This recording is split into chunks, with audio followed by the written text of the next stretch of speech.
Flat की खिड़की से सुबह की धूप में ये फूलों की क्यारियां कितनी अच्छी लग रही है। रोड से लगातार गाड़ियों की आवाज फ्लैट तक आती ही रहती है, पर अच्छा भी है, इससे मन लगा रहता है। जब राजदीप किरण के पति ऑफिस चले जाते हैं तब ये गाड़ियां अकेलापन महसूस नहीं होने देती है। ऐसा लगता है अकेली नहीं हूँ, बहुत सारे लोगों के बीच हूँ। चाय का सिप लेते हुए किरण यही सोच रही थी, हम हैं भी तो दो ही जने यहाँ। जयपुर जो आ गए राजदीप, माँ बाबूजी, इनके छोटे भाई सब बनारस ही हैं। ये शहर भी बड़ा सुंदर है, बस यहाँ गंगा नहीं बहती। तभी राजदीप स्नान करके बाहर आए, ऑफिस के लिए तैयार होने लगे। किरण, आपकी चाय टेबल पर रख दूं? राजदीप, हाँ। राजदीप अखबार के पन्ने पलटते हुए, बड़ी जल्दी में अखबार पढ़ते हुए राजदीप ने अपनी चाय उठाए और किरण की तरफ देखते हुए बोला, राजदीप आज काफी खुश लग रही हो। किरण, हाँ, आज बड़ा अच्छा सा लग रहा है, ऐसा मन कर रहा है अपनी पसंद के गाने सुनूं, बहुत दिनों बाद ऐसा लग रहा है। राजदीप मुस्कुराते हुए, अच्छी बात है, तुम्हारा मन तो लगा, मुझे तो डर था, अनजान शहर में तुम्हारा मन कैसे लगेगा। राजदीप, अच्छा मैं अब निकलता हूँ। बैग उठाते हुए, अपना ध्यान रखना, कुछ बात हो तो कॉल कर लेना। किरण, हाँ, ध्यान से जाना। राजदीप, हाँ, मुस्कुराते हुए किरण ने दरवाजा लगा दिया और बेडरूम में चली गई थी। घर का काम आज किरण ने जल्दी कर दिया था और तैयार भी जल्दी हो गई थी। किरण आईने के सामने बैठी हुई एक खुशी, एक उमंग अपने मन में महसूस कर रही थी। किरण धीरे धीरे गुनगुनाते हुए, जाना पिया के देश, मोहे जाना पिया के देश, मनवा बदले हैं कितने भेष, जाना पिया के देश। शादी को 3 साल हो गए। राजदीप ने हमेशा सम्मान व प्यार दिया, पर आज भी दीपांशु का चेहरा आंखों के सामने रहता है। उसकी वो हंसी, मीठी मीठी बातें, उसकी बरौनी मासूम सा चेहरा, उसके कान भी बड़े सुंदर लगते थे मुझे। मेरे भाई का दोस्त था वो, अगली गली में ही रहता था, पर कभी उसके घर के आगे से निकलने की हिम्मत ना हुई मेरी। घर वाले कहीं जाने ही नहीं देते थे। वो पड़ोस की गुड्डी दीदी ने भाग के क्या शादी कर ली। सब घर वाले को लगता था कि सब लड़कियां ही भाग जाएगी।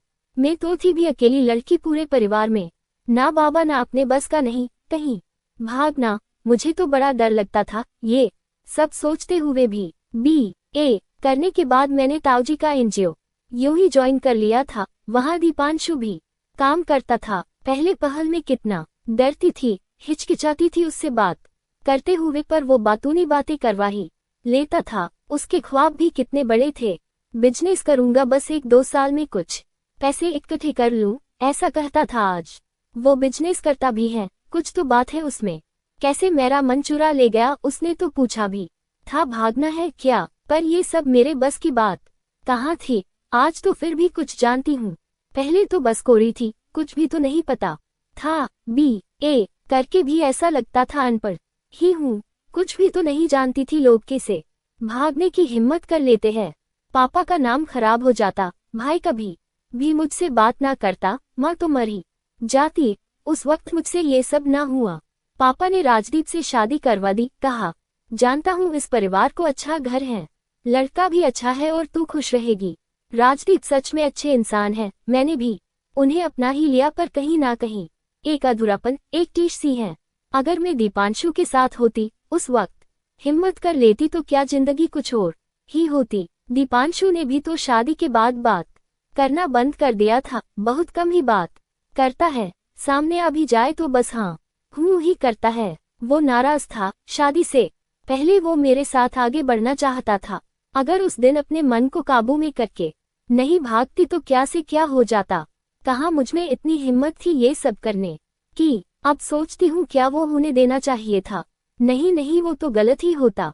उसके बाद से ही दीपांशु नाराज रहने लग गया था। फिर तो मेरी शादी ही हो गई थी। अब फिर भी जनाब दीपांशु कभी कभी बात कर लेते हैं। मैंने राजदीप को बताया भी था कि दीपांशु मेरा अच्छा दोस्त है और वो काफी अच्छा लड़का है। आज दीपांशु जयपुर आया हुआ है, मुझसे मिलने भी आ रहा है। मैंने राजदीप को बताया कि दीपांशु जयपुर है, हो सकता है मिलने आए, पर पक्का भी नहीं है। मैंने राजदीप से क्यों छुपाया, पर दीपांशु ने भी तो कहा था कि वो अकेले में ही मिलना चाहता है, उसे कुछ जरूरी बात करनी है। कहीं वो कुछ बदमाशी तो नहीं करेगा, पर मैं उसको संभाल सकती हूँ।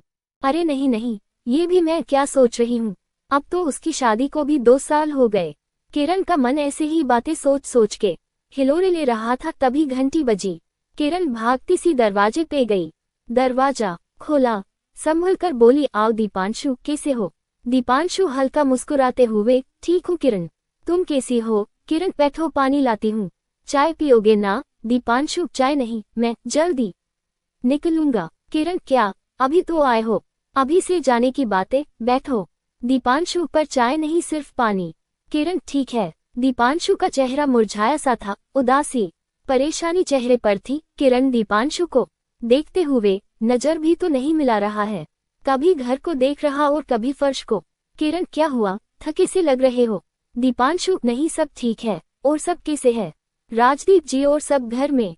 किरण, सब बढ़िया है, तुम सुनाओ रमा, दीपांशु की पत्नी कैसी है और अंकल आंटी? दीपांशु, सब बढ़िया हैं। किरण पानी का ग्लास पकड़ाते हुए और दीपांशु से आंखें मिलाते हुए, किरण, तुमने तो भुला ही दिया दीपांशु। दीपांशु, नहीं ऐसी। किरण बीच में ही बात काटते हुए, किरण, कभी बात नहीं, कितने फोन मिलाए थे मैंने, सामने भी आ जाते तो बस इग्नोर करके निकल जाते। मैंने बताया था ना तुम्हें, ये भागना वागना मेरे बस का नहीं। तुम थे कि गुस्सा पकड़ के बैठे थे। अरे शादी नहीं हुई तो क्या दोस्ती का रिश्ता भी नहीं रख सकते थे क्या? दीपांशु चौंकते हुए, तुम इतनी बेबाक कब से हो गई? किरण संभलते हुए मुस्कुराने लगी, हाँ नहीं तो क्या, पहले मन की बात नहीं कह पाती थी, पर अब कह तो देती हूँ, अच्छा लगे या बुरा कोई परवाह नहीं। दीपांशु, अच्छी बात है। किरण, मैं तुम्हें कभी भुला नहीं पाई दीपांशु, तुम्हारा चेहरा, बातें हरदम मेरे साथ रहती हैं। जब भी अकेली होती हूँ तुम मेरे साथ होते हो। ऐसा प्यार तो मेरा राजदीप के लिए भी नहीं है, वो इतने अच्छे इंसान हैं। क्या मैंने उनके और अपने साथ गलत किया? क्या मैं तुम्हारे साथ भाग जाती तो सही होता? दीपांशु टोकते हुए, रुको रुको किरण, मेरी बात सुनो। किरण, हाँ। दीपांशु, तुम्हारा प्यार सच्चा है किरण, मैं जानता हूँ, इन 3 सालों में भी मैं वो देख पा रहा था और वो ही मुझे डरा भी रहा था। किरण, डरा रहा था? समझी नहीं। दीपांशु, किरण मेरी बात ध्यान से सुनना, एक कहानी समझकर वादा करो, इसे दिल पे नहीं लगाओगी तो मैं बोलूं नहीं तो मैं चला जाता हूँ। किरण, क्या बात है? दीपांशु, पहले वादा करो, तुम ध्यान से सुनोगी और समझोगी। किरण, ठीक है। दीपांशु, किरण तुम्हें याद होगा जब हम पहली बार एनजीओ में मिले थे? किरण, हाँ। दीपांशु, बोलो मत, सिर्फ सुनो।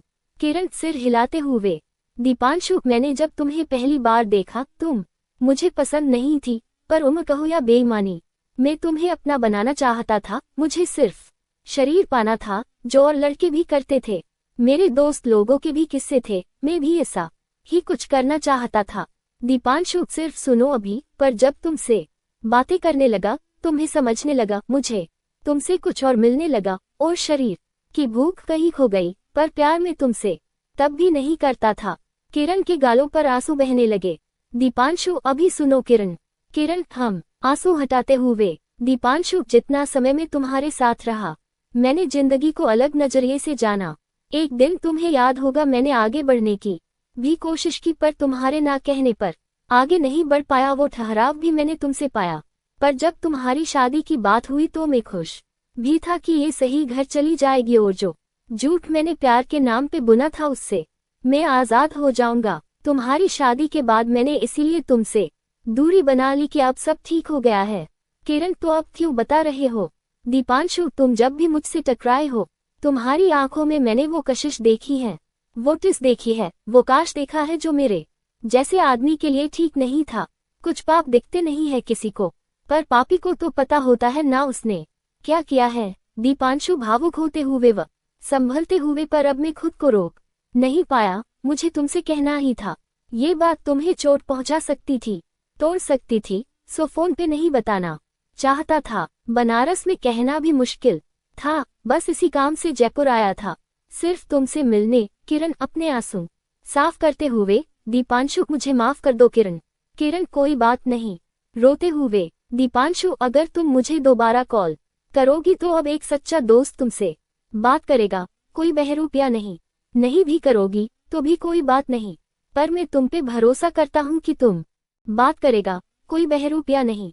नहीं भी करोगी तो भी कोई बात नहीं, पर मैं तुम पे भरोसा करता हूँ कि तुम कोई गलत काम नहीं करोगी। तुम्हें मैं जितना जानता हूँ तुम बहुत हिम्मत वाली लड़की हो। अब मैं चलता हूँ, दोबारा बुलाओगी तो तब मिलने आऊंगा जब राजदीप जी घर में होंगे। दीपांशु उठकर जाते हुए एक बार को रुकता है और पूछता है, दीपांशु कुछ कहना चाहती हो किरण? किरण खड़ी होके आंसू साफ करते हुए, किरण कुछ नहीं, हल्का मुस्कुराते हुए, तुम एक अच्छे इंसान हो दीपांशु। दीपांशु एक पल किरण को देखता है और बिना कुछ बोले निकल जाता है। किरण जाके सोफे पर बैठती है, एक लंबी सांस लेती है, पानी का ग्लास उठाती, पानी पीती है, फिर एक लंबी सांस लेती है, फिर कुछ सोचती है और मुस्कुराती है। किरण रसोई की तरफ जाती है। किरण, आज मैं गूंजे बनाऊंगी। राजदीप को गूंजे बड़े पसंद है। किरण के सामने राजदीप का चेहरा आ जाता है और वो हंसने लगती है, फिर गुनगुनाती है, जाना पिया के देश, मोहे जाना पिया के देश, मनवा बदले है कितने भेष, जाना पिया के देश।